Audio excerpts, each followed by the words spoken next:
Hey guys, finally nandito na po sa atin ang Infinix GT30 Pro. Tapos na po ang matagal na paghihintay guys. At maganda po dahil napaka-worth it po ng paghihintay natin.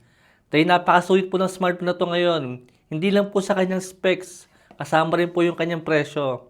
Dahil dati pong 16,000 yung kanyang SRP sa may 12256 na version. Pero ngayon guys, nakakatuwang isipin ito pong GT30 Pro. Ang SRP na lang po niya is meron po siyang 14,000 para sa may 256 gig na version. At meron pa po siyang 512 gig na version guys na meron 16,000 na SRP. Yan po guys ang GT30 Pro ngayon. Ito po yung ating box na makukuha sa kanya. Siyempre pagka binuksan natin yan, ito po yung pinaka-box po ng GT30 Pro.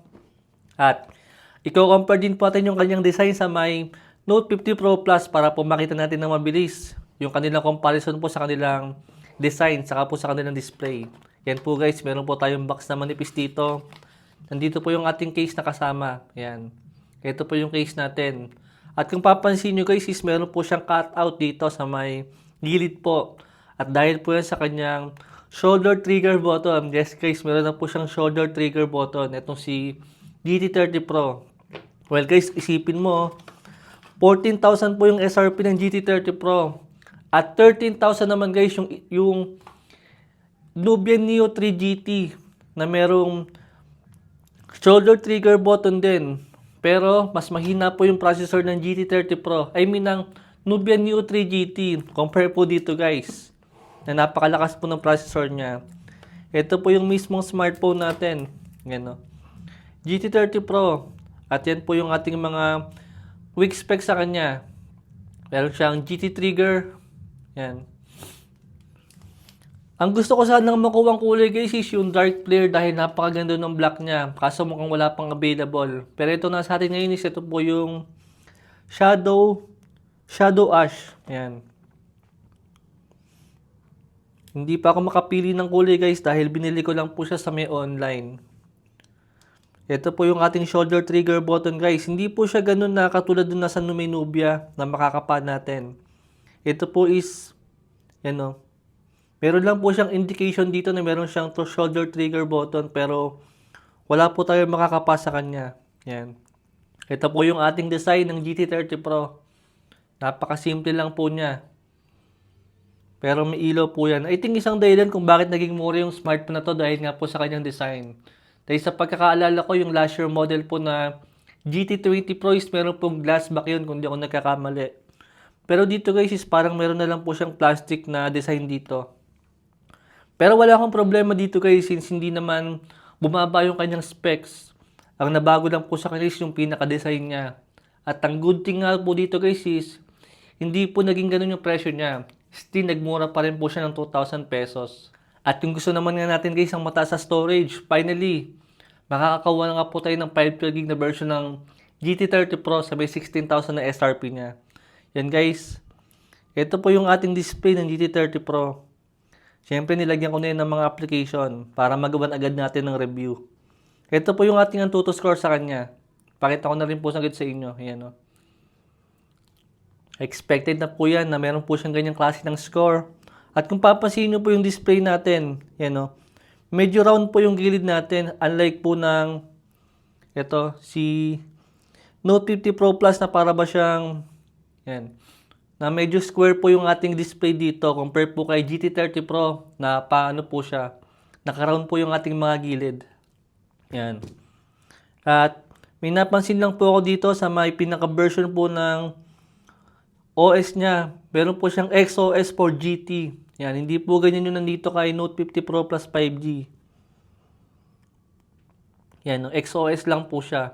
Ito, XOS for GT. Siguro ang ibig sabihin po ni Infinix dito is dahil nga po meron pa siya mga extra features na kay GT lang po meron. Katulad po nitong GT Trigger. Yan o. Ipapakita ko na lang po yun sa may full review natin. Yan po yung ating GT Trigger. Then meron pa po siya dito na yan yung mechanical lights po niya. Yan, may ilaw din po yan. Still guys, yung kanyang ilaw is LED lights pa rin po siya. Hindi po siya katulad nung Nubia Neo 3 GT na RGB lights po yun. Dahil hindi nga po nagbabago-bago ng kulay ito. Yung pinakakulay po niya guys is white lang po yan. Pero wala naman akong problema dyan guys, still. Ang mahalaga dito is yung ating pinaka-performance saka yung kanyang magandang display. Yan o. Then, tingnan pala natin yung kanyang quick specs. Yan, meron po siyang Dimensity 8355G na processor. Yun guys, naka 8GB po pala siya ngayon. Hindi po siya naka 12GB. Wala rin problema dyan guys dahil hindi mo naman halos ramdam yan kung isang game lang naman ang nilalaro natin. Sa kanyang camera, ito po siya, naka 108 megapixel po siya saka isang 8 megapixel. Ito guys, medyo mababa po yung ating front selfie camera. I think wala namang problema dyan. Mukhang ang ginawa po ni Infinix dito guys is talagang binaba po niya yung presyo ng GT30 Pro. Pero binawasan po niya yung ibang specs na hindi naman related sa may gaming. Unang-una nga po dyan ng design. Saka po yung ating camera. Pero sa may battery naman siya guys bumawi dahil naka 55 mAh na lang nga po siya. Compare po sa may last year na merong 5,000 mAh na battery lang. At mas mataas pa nga po dito dahil kung di ako nagkakamali, naka 5.2 mAh lang po ito. Yan o, naka 5.2 lang po itong si Note 50 Pro Plus. Pero ito guys, naka 5.5 na nga po siya. Then, sa ating package po pala, yung pinaka-package po na nakuha ko sa kanya is meron nga po siya, yan. Still, naka 45 watts po siya ng charger. Yan. Tsaka meron po siyang cable lang, wala po siyang earphone na kasama. Tapos may napansin na ako dito sa kanyang battery. Ito po yung ibang features niya sa may battery. Yan. Nandito po nakalagay na meron po siyang bypass charging talaga. Tapos meron pa po siyang wireless charging. Yan no. Para sa ganitong kamurang smartphone still dito pinabayaan ni Infinix na mawalan po siya ng wireless charging. Yan po guys yung ibang settings pa niya sa may battery niya. Sa may display po guys, ang smartphone to is meron po siyang 1.5K na resolution sa kanya. Saka po meron po siyang 144Hz sa refresh rate. Ito po yung ating refresh rate guys. Siyempre, hindi pa pabayaan ni Infinix siya na magkaroon ng 120 lang. Still, isasagad ni Infinix siya sa may 144Hz sa refresh rate. Yan guys, ang Infinix GT30 Pro. Gagawan ko na lang po agad ng review to para po makita agad natin yung pinaka-performance niya. Saka po yung kanyang GT trigger. Yan no. Siyempre, expect na natin na naka-plastic build lang po siya. Pero, pansin ko naman sa kanya guys na hindi naman siya pipitsugin, hindi naman siya mukhang mumurahin kahit naka-plastic lang siya. Compare nga po dito guys na talaga napaka-premium po ng kanyang build quality. Pero syempre, pipili talaga tayo. 14,000 versus sa 18,000 na SRP. Yan. Syempre, mas maganda ang kanyang build quality. Saka po, mas maganda yung kanyang camera dito. Pero dito guys, buti naman kahit papano. Talagang ibinaba po ni Infinix yung kanyang presyo ngayon. Kumbaga kung gusto lang po talaga natin ng pang-gaming na hindi po ganun kamahalan, mukhang magandang option po ngayon ng GT30 Pro para sa may 14,000 na SRP. At sigurado guys, pagka po naging available na yung smartphone na to, makakakuha pa po tayo ng mga malaking discount sa kanya. Saka po yung mga freebies na kasama sa kanya na kung di ako nagkakamali guys, meron pong kasamang fan cooler.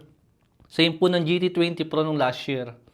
Pero dahil nga po sa black market ko lang po nakuha yung smartphone na to, yan lang po yung pinaka nakuha ko sa kanya. Yung pinaka-package lang po ng pinaka-smartphone natin.